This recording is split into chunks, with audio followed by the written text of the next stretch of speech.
Hello guys, today we're going to be looking at modding our stock Vader 3 controller here to be something more sort of Super Nintendo like. I'm of a certain age where I grew up with this and I absolutely love it. Obviously we've got A, B, X and Y, slightly different round to A, B, X and Y of sort of the Xbox and Vader 3 Pro setup. And the Xbox obviously has green, red, blue, yellow. What I'm going to do, so I've done a SNES themed button set here. I'm also going to sell an Xbox order colour as well. So what I would like to do is there's three things. First of all, I'd like to remove this blue sticker, so I'll show you how that's done. We'll replace the accent rings and then we'll swap out the buttons. So I'm going to pop these sticks off. They just friction fit, pop off. These are a super quick mod to do. Just under the edge, lever them off. Insert until it sort of locks into one of the pieces. Get it in, and then these just push fit. I didn't actually get it in place there, so go again, just until it fits, and then push it in. Locks in, snaps in quite tight. We'll get that in. Right, there the action rings installed. This is just a sticker, this blue piece here, so sharp knife, you want to be careful because you don't want to damage the silver part of the controller. In on the edge, you can just get the sharp item underneath it. Now if I'm sticking a thumb on it just to hold it in place, you can see that's one piece off. I'll never put that back on, so you could just bin that, or I don't think it would go back on nicely if you wanted it to. There we go, so you can see that's, it looks a lot nicer silver, I believe. Just where we pulled the sticks off, just make sure you depress these down. There we go, that's locked into the screw. I've got this big magnet here. It's nice to stick the screws on because otherwise I'm going to lose them somewhere.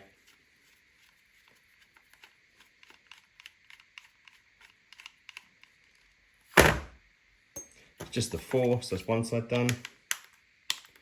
There's a few more screws required once we get inside this, but it's not a massive process, to be fair. It's pretty simple.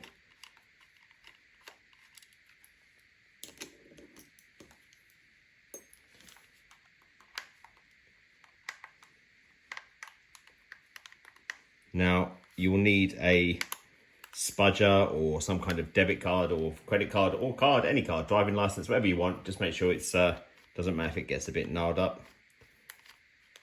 Right, that is all of the things done. So I'm going to use my Costco card, being sure to not show any information on here that I don't want to show.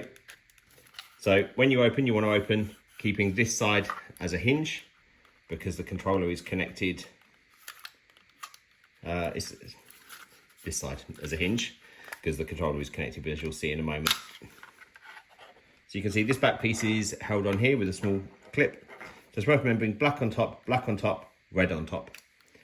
So carefully remove these, being very careful not to pull off the connector that goes to the board, because they're not soldered on.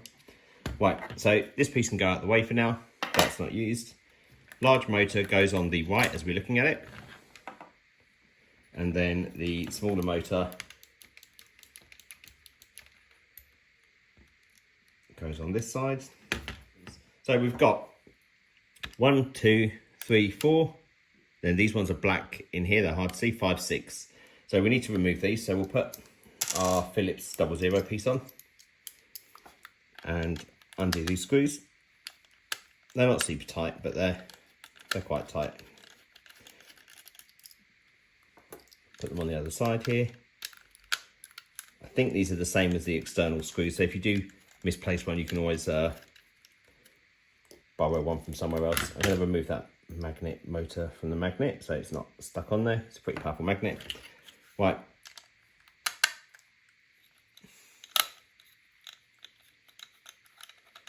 So once we get behind this board, we will remove it, and there will be another set of like a guard plate that just goes over the it just goes over the buttons and stuff. I think it's like 2 or 3 more screws to remove, 4 maybe. Okay, so these ones are hard to see, but they are there. If you had your device open, you'll definitely see them. You have to remove all of these.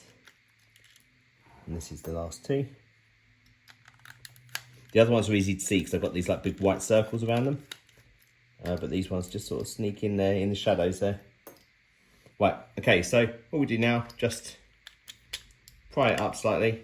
Obviously we've removed everything from the other side. We're going to push it through from the underside. This will be fully removable now. So this is the guts of the system essentially. All your micro switches and everything. When you put it back, make sure you don't bend this piece of metal here, this shield.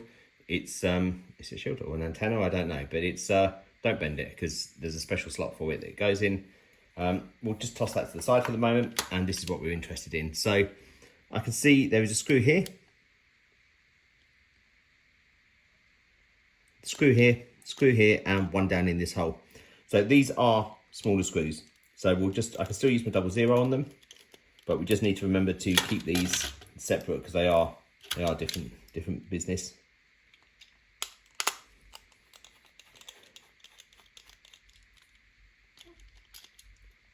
Just see if we can get them out of the recess they're in. Might not make it, but it's alright. They'll come out when I lift this piece off. Appreciate my hands in the way. Sorry. And then final one, just in this little gap here. So 4 screws to get to the buttons. That one's come out. Okay, so we can just probably start to pry this off. There we go. Going to lift off in one piece. I'm just going to get those 2 screws out of there because I don't want to. They're going to stay in. Okay, that's fine. Okay, so we can see we've got this sort of membrane here with the top parts wider than the 2 bottom parts, yeah? Just pull this off. It might bring out some buttons with it.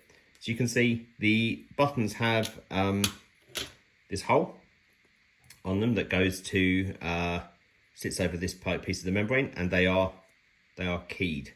Dun, dun, dun, which means each button has a different layout, so you can't put the wrong button in the wrong hole. So what we're going to do is put the membrane over here. I'm just going to reach underneath to push the buttons out. Keep them safe. If you want, you can put them in an Apex controller if you want to do a color mod. I imagine all of their controllers use the same keying. I know certainly the Apex has the same keying here. They're nice buttons. You know, obviously you can't just put them in anything because the keying will stop that. But it does seem any other Fly to G is going to be good enough.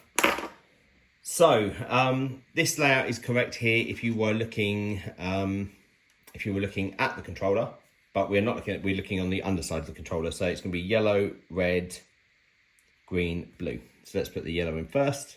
What I do, just find, you can see we've got 3 small pegs and then 1 big peg, and there's 3 small holes and 1 big hole. So line it up. You might just turn it round, and then it will fit in. So we know red goes on the outside. Find the big peg. I can see the big peg is now on the right. Big hole is on the right. Drop it in. Turn it round till it falls in, and then we're good. Okay, so green is going to go on the inside nearest the sticks. So I found the big peg, found the big hole, and it goes. It's just like those simple kid puzzles, really. And then we've got big hole on the bottom, big peg on the bottom. Right, okay. So that is now all of these buttons in place. We put the membrane back on. Now, if you remember, it was shaped a bit like a W, so wider at the top here.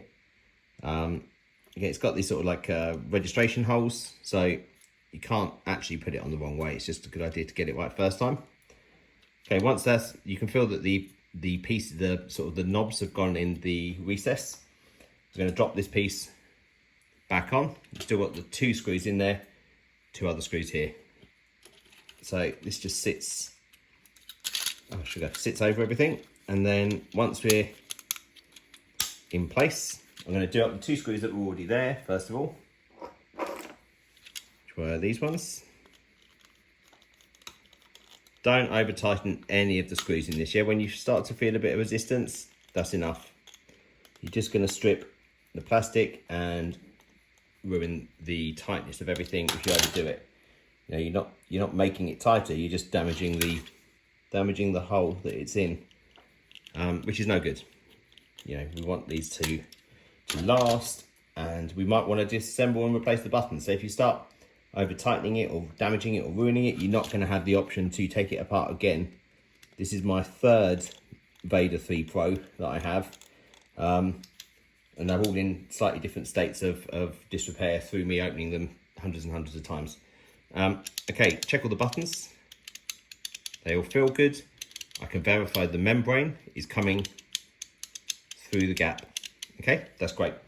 So we're going to put this board back in now. If you remember, I said about this antenna or shield plate or whatever it is, just make sure we don't bend it. So it's going to go in straight away, slotted straight in. Verify the sticks and everything. Oh, look at that. Everything's where we'd want it to be. So let's get on with putting these 6 screws back in place.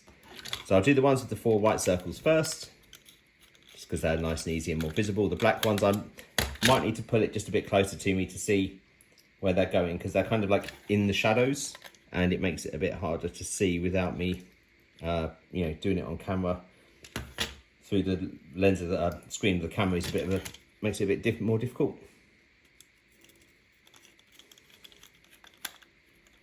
Again, don't over tighten anything. It is not worth it. The plastic is quite soft that they use,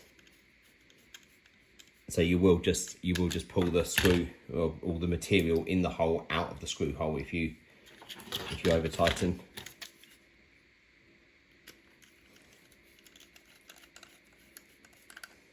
You know, as I say, I will be doing some Xbox layout, color layout as well. But I'm going to hold the screw here because there's a magnet somewhere in here, which does mean it's quite difficult to, sometimes it will take your screw away and you'll think you've lost it and you haven't lost it. It's just stuck in that hole somewhere. Right, final one. One thing I will say, while you are here, do make sure when you're doing it up that your power button or this power switch, this just pops off. Just pops off. This will fall off sometimes when you remove the back, and then you won't notice it's fallen off. You finish, assemble the controller, look at it and realise your switch is gone. So always make sure switch is here. Don't forget to reconnect the motors. So we said positive, positive, negative, negative, sorry. You can see here and here it shows negative. This one was positive at the top. Again, it shows it very small just here. Okay, so large motor on the right, small motor on the left. So we'll just make sure, I tend to hold it like this, just line it up and then use my other finger to push it in. You'll feel a slight bit of a sort of a click in. When you reassemble it, make sure the cables are pointing more sort of to the inside, because that way you're going to risk or avoid pinching them in the casing as you do it up, yeah? Okay, so that's one done. So these ones are negative. So I'm going to do the connecting first. That's in. So remember, big on the right, little on the left, and then rotate it just enough that you can get this cable away from the edge, because you do not want to pinch it. Now this was negative, the cable's kind of like made that way, so you can see that it's only going to go in one direction if you're not twisting anything.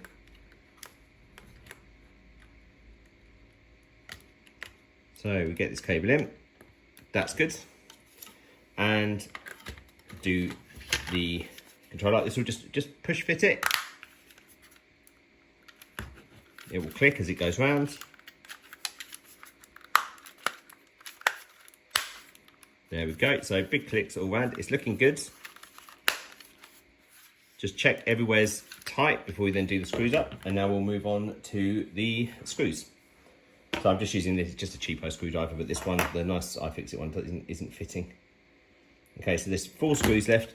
Sometimes it's worth just checking that there's as many screws as you'd expect, because if you've got something left over, you've forgotten to do something up.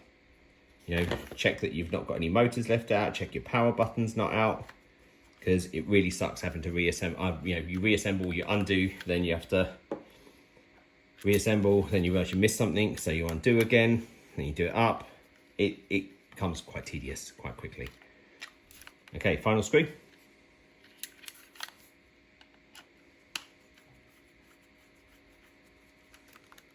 Right, you'll see it's just closed this line up a little bit more. Finally, we put our sticks on. Now, I always recommend after we replace these rings, always run a recalibration with, goodness me, it might be these two and up, I believe. Do a general circular motion on both sticks, both ways. Do the triggers up and down, and close the calibration, and it will work absolutely perfect. So here's our controller. I'm just going to move around so I can hold it in both hands.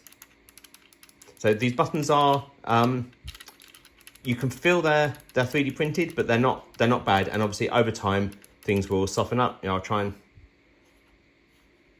they're very nice. This is one of my early prints, which is why you've got this small little dot on there, but I think that is a lovely looking addition to this controller. I'm going to be doing these in a range of colors to match the accent rings and back pedals, along with a UK SNES, an Xbox, and the US version of the Super Nintendo. So 2 purple and then 2 sort of like a lighty pinky purple.